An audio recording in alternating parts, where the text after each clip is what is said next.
اس میں وہ یہ جاننا چاہتے ہیں کہ جب زکوٰۃ جنت کی ضمانت نہیں بن سکتی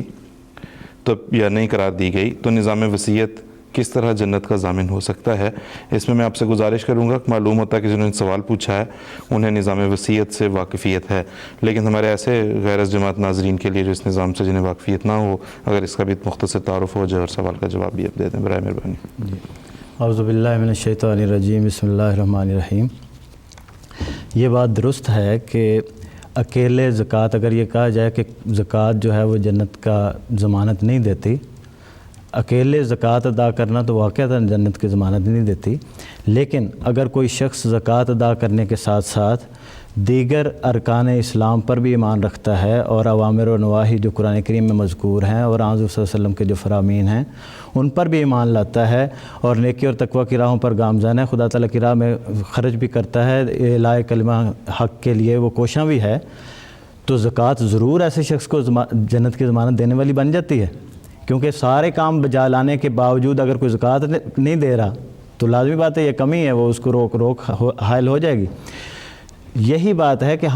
یہی بات وصیت کے ضمن میں پیش نظر رہنی چاہیے۔ ہمارا قطعاً یہ دعویٰ نہیں کہ مجرد محض وصیت کے نظام میں شامل ہونے سے آپ کو جنت کی بشارت مل جاتی ہے، یہ بالکل معنی نہیں ہے۔ حضرت مسیح موعود علیہ الصلوۃ والسلام نے کیا فرمایا اس کے بارے میں؟ حضور نے یہ حضور کا فرمان ملفوظات جلد 4 میں موجود ہے، جس میں حضور نے اپنے سلسلہ کی غرض و غایت بھی اور اس وصیت کی پس منظر بھی اور غرض و غایت بیان فرمائی ہے۔ اس میں سے چند ٹکڑے میں آپ کی خدمت میں پیش کرتا ہوں۔ حضور فرما رہے ہیں کہ اس وقت حالت کیا ہے۔ حضور فرماتے ہیں کہ یہ بالکل سچ ہے کہ مخالف سب کے سب مل کر ایک ہی کمان سے تیر مار رہے ہیں، یعنی اسلام پر اس وقت حملے ہو رہے ہیں، اور جہاں تک ان سے ہو سکتا ہے وہ اس کو مٹا دینے کی صحیح اور فکر کرتے ہیں۔ لیکن اس مصیبت کے علاوہ بڑی بھاری مصیبت یہ ہے کہ اندرونی غلطیوں نے اسلام کے درخشاں چہرہ پر ایک نہایت ہی تاریک حجاب ڈال دیا ہے، یعنی ایک تو بیرونی حملے ہیں، ایک اندرونی طور پہ بھی، اور سب سے بڑی آفت حضور فرماتے ہیں یہ ہے کہ اس میں روحانیت نہیں رہی۔ تو یہ 3 باتیں ایسی پیدا ہو گئی ہیں۔ حضور فرماتے ہیں کہ اس کے ایسی حالت اور صورت میں اللہ تعالیٰ نے یہ ارادہ فرمایا ہے کہ اب اسلام کے چہرے پر سے وہ تاریک حجاب ہٹا دے اور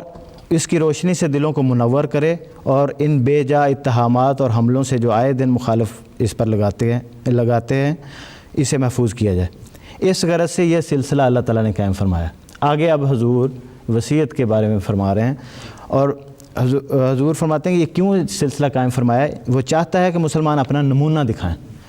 یہی وجہ ہے کہ میں نے پسند کیا ہے کہ ایسے لوگ جو اشاعت اسلام کا جوش دل میں رکھتے ہیں اور جو اپنے صدق اور اخلاص کا نمونہ دکھا کر فوت ہوں اور اس مقبرہ میں دفن ہوں، ان کی قبروں پر ایک کتبہ لگا دیا جائے جس میں اس کے مختصر سوانے ہوں اور اس اخلاص اور وفا کا بھی کچھ ذکر ہو جو اس نے اپنی زندگی میں دکھایا، تا جو لوگ اس قبرستان میں آویں اور کتبوں کو پڑھیں ان پر ایک اثر ہو، اور مخالف قوموں پر بھی ایسے صادقوں اور راست بازوں کے نمونے دیکھ کر ایک خاص اثر پیدا ہو۔ تو یہ حضور نے اس کی غرض و غایت بیان فرمائی۔ اب یہ جو اموال اس کے ذریعے سے آئیں گے جو وصیت کے نظام میں شریک ہوں گے، ان کا مصرف بھی حضور نے خود بتا دیا۔ حضور نے فرمایا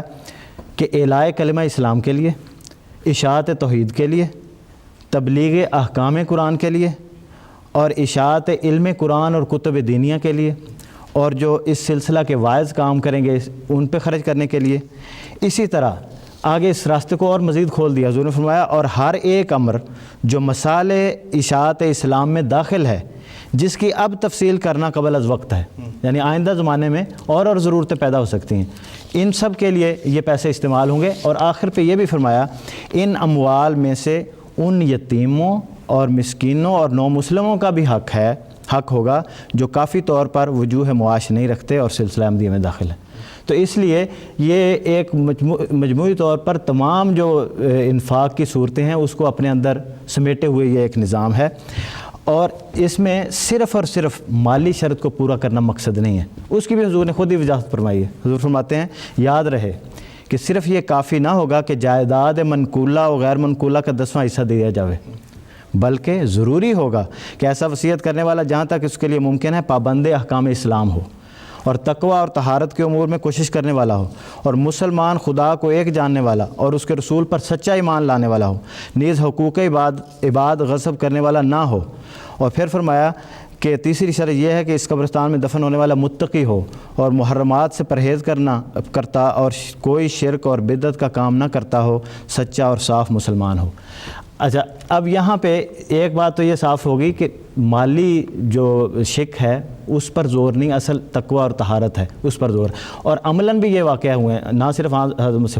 مسیح موعود علیہ السلام کے زمانے میں، حضرت مسیح السلام کے زمانے کے بعد خلفاء کے زمانے میں بھی ایسا ہوتا ہے۔ حضور نے تو خود فرما دیا کہ اگر کوئی کچھ بھی جائیداد منقولہ نہ رکھتا ہو اور بائیں ہمہ ثابت ہو کہ وہ ایک صالح درویش ہے اور متقی اور خالص مومن ہے، اور کوئی حصہ نفاق یا دنیا پرستی یا قصور اطاعت کا اس کے اندر نہ ہو، تو وہ میری اجازت سے یا میرے بعد انجمن کی اتفاقی رائے سے مقبرہ میں دفن ہو سکتا ہے۔ اور اسی طرح خلفائے احمدیت کے زمانے میں ایسا ہوا۔ اب ان ساری یہ جو حضور کے اقتباسات ہیں، ان کا خلاصہ یہ ہے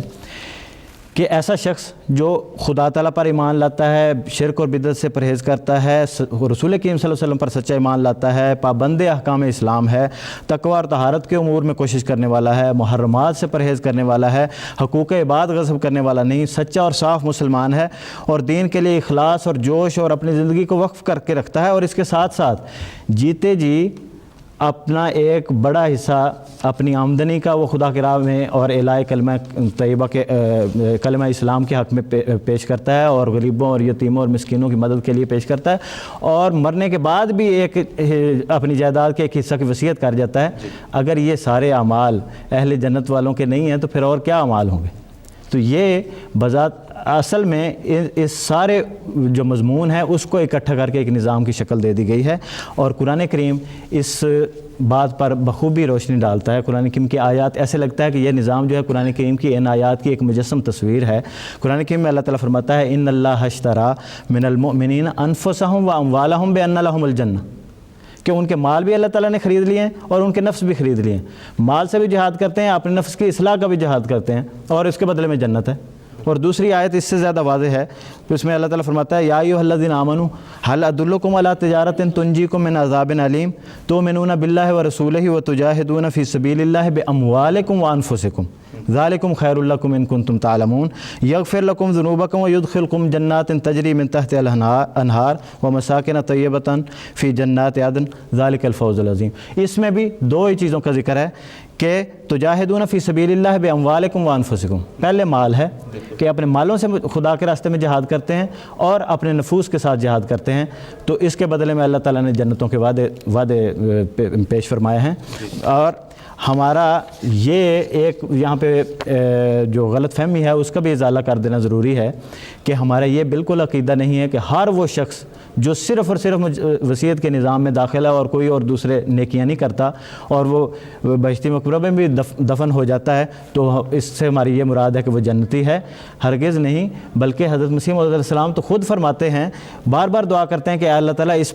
مقبرہ کو بہشتی اہل بہشتی لوگوں کے لیے بنا دے۔ اور حضرت خلیفۃ المسیح رابع کی خدمت میں جب یہ سوال کیا گیا تو حضور نے اس کا یہ جواب دیا ہے۔ حضور فرماتے ہیں کہ ہر چیز میں غلو نقصان پہنچاتا ہے۔ اگر ہم یہ عقیدہ بنائیں کہ بہشتی مقبرہ میں مدفون ہر آدمی جنتی ہوگا تو عملاً یہ عقیدہ بن جائے گا کہ مجلس کارپرداز جو سرٹیفکیٹ جاری کرتی ہے وہ گویا جنت کا پروانہ ہوتا ہے۔ یہ بات درست نہیں ہے، ہم اس پر ہرگز یقین نہیں رکھتے۔ بہشتی مقبرہ اصل میں وہ ہے جو خدا تعالیٰ کی طرف سے آسمان پر قائم کیا جا رہا ہے۔ تاہم مسیح موعود علیہ السلام کے نظام وصیت میں جو شخص پورے اخلاص سے شامل ہوتا ہے اور اخلاص کے ساتھ اس پر قائم رہتا ہے اور وصیت کی شرائط کو پورا کرتا ہے، ایسے لوگوں کے متعلق ہم یہ کہہ سکتے ہیں کہ ان کے متعلق یہ خوشخبری ہے کہ وہ جنتی ہیں۔ وہ بہشتی مقبرہ میں دفن ہونے سے محروم بھی رہ جائیں تب بھی جنتی ہوں گے۔ پھر حضور فرماتے ہیں نیک اعمال ہیں جو کسی کو بہشتی بناتے ہیں، اور فرمایا ہم یہ کہتے ہیں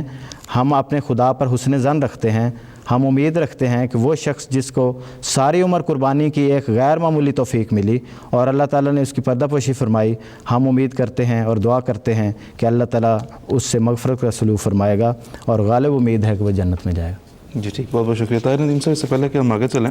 ایک چھوٹی سی وضاحت یہاں پہ یہ بھی کر دیں ہمارے ناظرین، خاص طور پہ غیر احمدی ناظرین کے لیے، کیونکہ یہ ہمیں سوال آتا بھی رہا ہے، پہلے بھی بات ہوئی ہے، کیونکہ وہ ایک پروپیگنڈا یہ کیا جاتا ہے کہ گویا نعوذ باللہ خدا نخواستہ نظام وصیت جو ہے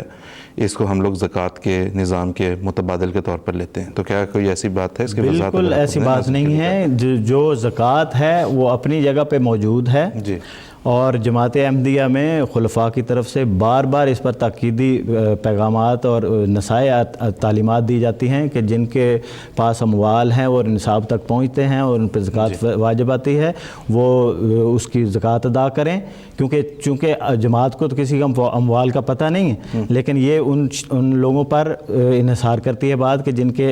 کے اموال ہیں اور ان پر سال پورا ہو جاتا ہے اور وہ نصاب تک پہنچے ہوئے ہیں وہ زکوٰۃ ادا کرتے ہیں، اور جماعت میں اس کا نظام جاری ہے۔ لیکن ایسے بھی لوگ ہیں کہ جن کے پاس اموال نہیں ہے، وہ اس کے باوجود وہ انفاق کر رہے ہیں۔ مثلا حضرت علی کے بارے میں آتا ہے، یہ ایسی ایک ارکان اسلام میں سے زکوٰۃ اور حج یہ ایسے رکن ہیں کہ جن کی شرائط ہیں، اگر شرائط نہیں ہے تو وہ لاگو نہیں آتے۔ مثلا حضرت علی کا ایک شعر ہے کشف المحجوب میں مذکور ہے، وہ کہتے ہیں کہ مجھ پر زکوٰۃ واجب نہیں کبھی ہوئی، کیونکہ میرے پاس مال کبھی رہا ہی نہیں، میں تو سخی ہوں اتنا، جب مال میرے پاس رہے گا اور سال اس پر گزرے گا تو پھر ہی زکوٰۃ واجب ہوگی۔ اور سب سے بڑھ کے نبی کریم صلی اللہ علیہ ہاں جی وسلم نبی کریم صلی اللہ علیہ وسلم نے زکوٰۃ نہیں دی، اس لیے کہ حضور کے پاس تو جب